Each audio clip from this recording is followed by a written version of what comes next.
Welcome back to the DIY Bug-Eye WRX restoration project brought to you by Resin Auto Co. In the last episode, my friend Mike and I removed the rust from his quarter panel, and this is where we left off. Once that dried, I prepped the area for Bondo. I sanded around the area with 180 grit sandpaper, and then cleaned off the dust and debris with some 99% isopropyl and a clean rag. While that air dried, I got the Bondo ready. First, you want to mix it up. Next, take out as much as you need. Measuring this will become easier the more that you use it. From there, you'll need to mix up the hardener. Simply and gently smush it back and forth in the tube in order to mix it up, and then apply a line of hardener covering the diameter of the Bondo that you just removed from the can. Then you're going to want to pick all of the Bondo and hardener up, and while smushing and spreading it out flat like this, mix it until the blue hardener is completely mixed in. This gets all the bubbles out. And finally, apply the Bondo to the area that needs to be repaired.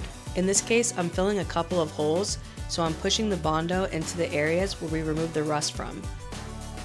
Once the Bondo started to harden and cure, I used a flat razor blade to remove the high spots so that it would be easier to sand down flat for the next round of Bondo.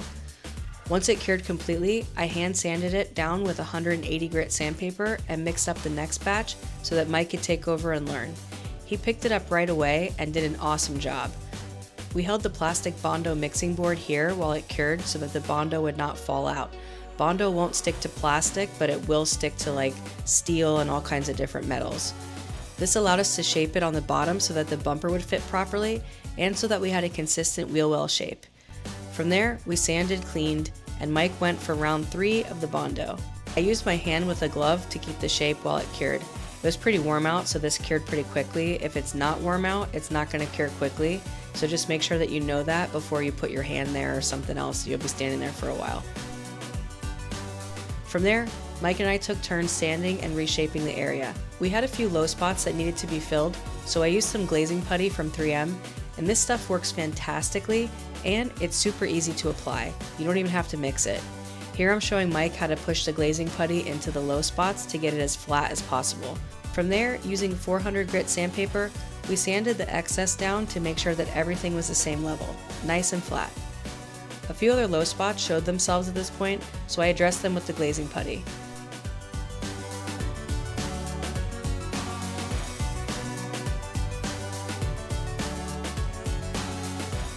Once that cured, I sprayed some black paint over the primer and then added the color shift paint on top of that, once that dried. And oh man, was it super cool. This is Duplicolor's purple blue color shift paint, and it is awesome. Depending on where you put the light or where the light source is coming from, it'll either be blue or purple.